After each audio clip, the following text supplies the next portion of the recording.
When I say the phrase underperforming F1 team, who is it that first comes to mind? Maybe you thought of Mercedes. They're definitely a long way off where they were a few years ago. Or Ferrari, supposedly Formula One's greatest team, but they haven't won a title in well over a decade. Perhaps it is McLaren, who seem to be stuck in a similar rut to Mercedes, unable to improve their car. None of those teams are being threatened by their team owner though. Alpine are. Is change at Alpine on the way? Will it make any difference if things do change?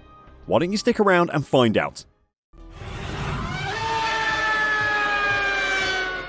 I was browsing Formula One Twitter after the race in Miami just to try and see what the reaction was to the race and get a feeling for any fallout that might be occurring.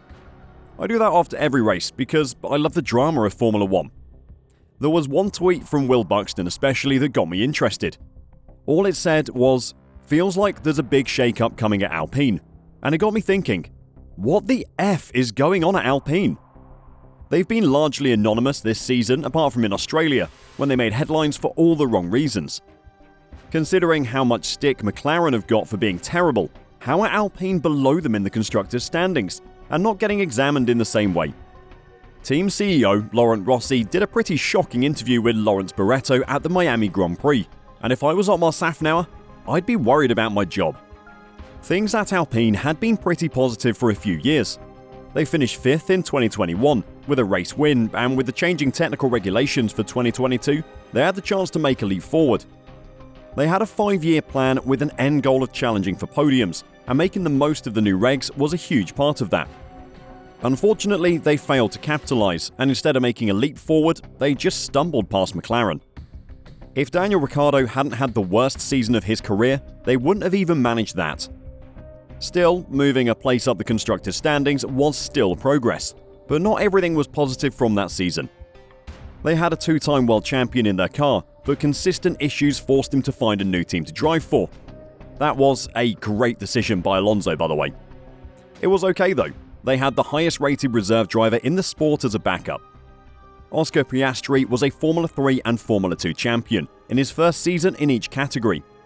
Alpine had coached him the whole way through his junior career as well. They didn't rate him highly enough to drop Alonso for him, but no one would. Can't really blame them for that. But when Piastri tweeted he wouldn't be joining Alpine in 2023, it was one of the most embarrassing driver contract related things to ever happen in Formula 1. I can't think of anything worse off the top of my head. In the end, everything worked out alright. Alpine ended up with race winner Pierre Gasly, and over the winter, they made great progress on their car. Or so they thought. Sources suggest they were targeting an ambitious 2-second per lap improvement. But when the car hit the track, it became immediately clear they'd missed that goal, and in a big way. 5 races into the season, rather than closing the gap to the top 3, they've skidded backwards to sit 6th with just 14 points. Rather than 2 seconds quicker, the gain was closer to 0.6 seconds. Worse still, one of their greatest recent strengths, their operations, has become their Achilles heel, with a catalogue of errors blighting this season so far. Esteban Ocon had 1, not 2, but 3 time penalties in the season-opening Bahrain Grand Prix, while Pierre Gasly was knocked out of Q1. It was an incredibly embarrassing way to start the season, but mistakes happen, right? Surely that was just a one-off. Just a few races later in Baku, they made some terrible mistakes again. They endured a shambolic Friday, where they got the setup all wrong on an upgraded car, and were blighted by a slew of problems, including some unforgivable assembly issues. Eventually, they finished the race 14th and 15th out of 18 cars. This did not go down well with senior management. What has made it worse for CEO Laurent Rossi is having to watch their former driver dominate Aston Martin, who finished 2022 far behind Alpine. Aston Martin has shown the rest of the grid that improvement is possible, showering embarrassment on many teams that would have previously considered themselves superior, Alpine among them. Explaining why you can't match a rival's step to your board is a difficult task, but it is one that Otmar Safnauer must be doing on a weekly basis at the moment. We started the season behind development targets, says Alpine CEO Laurent Rossi, who spoke to Formula One over the Miami weekend. We were lacking performance compared to where we wanted to be to cement P4. We've made a lot of mistakes, too many mistakes over the weekend. When you compound that relatively lower performance and lack of operational excellence, you end up in a difficult position. It makes for a difficult year ahead.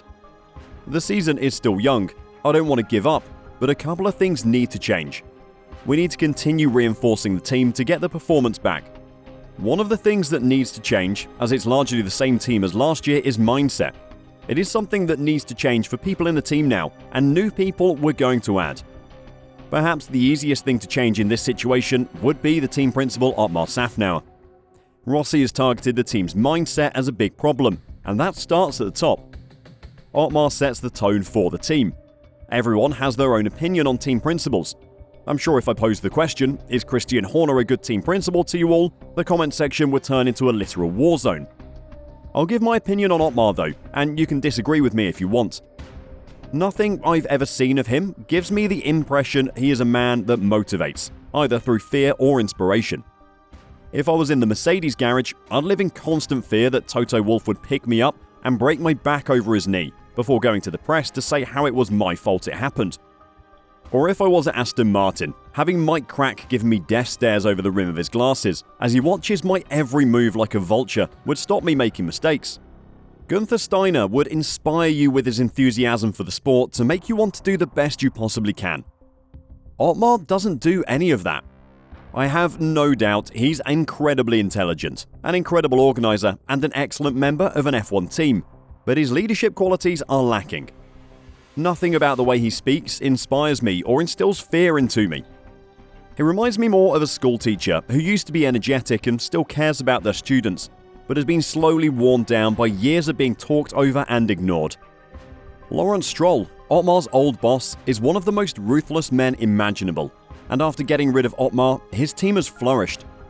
I'm sure there's more going on behind the scenes at Aston Martin contributing to their success, but it is hard to ignore their upturn in form after Otmar's departure.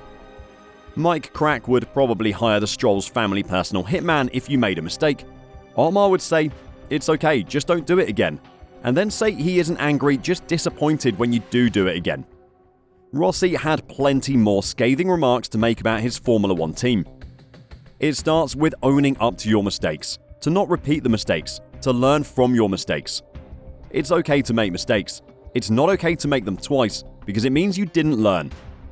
This year, there is a lot of excuses, which lead to poor performance and a lack of operational excellence. I need to tackle this. I need the right people to tackle this. I need them to be aware they need to do that, as it's not up to me. It's up to them. They have to do it. It's their responsibility. I hope they make the same diagnosis. I will make it clear to them that this is the diagnosis and they need to fix that. That sounds a lot like an ultimatum to me. And for Rossi to come out into the public eye and say it surely means he's said much worse behind the scenes. This is the last little bit of pressure he can put on Otmar before he calls it quits and finds someone else to do the job. Rossi was specifically asked if Otmar is responsible for the team's poor form as well. Yes, it is Otmar and the rest of his team, as Otmar alone doesn't do everything, but the buck stops with Otmar. It's Otmar's responsibility, yes. That is about as clear-cut as you can get, and in my opinion, it is completely fair. Alpine pays Otmar around $1 million a year. That kind of money comes with responsibility, and consequences if you don't meet these responsibilities. For Rossi, their struggles are not down to a lack of resources. Sure, they don't have the kind of facilities, hardware and software to rival Red Bull, Mercedes and Ferrari, but Alpine have invested heavily in all of those areas in recent years, and are continuing to do so. Their facilities are certainly superior to Aston Martin's. A new simulator, along with their head of simulation, is set to come online in 18 months to 2 years. They've also committed to providing the F1 team with enough money to push the limit of the cost cap for the next decade. Otmar has everything he needs to make improvements and push the team forward. He is the captain. He is responsible for steering the ship, but at the moment, he's sailing straight into a storm that threatens to wash him overboard. Do you think Otmar has what it takes to turn the team around? Or are there other problems at Alpine, such as Rossi himself? Let us know what you think in the comments down below. And until next time, drive safe and bye for now.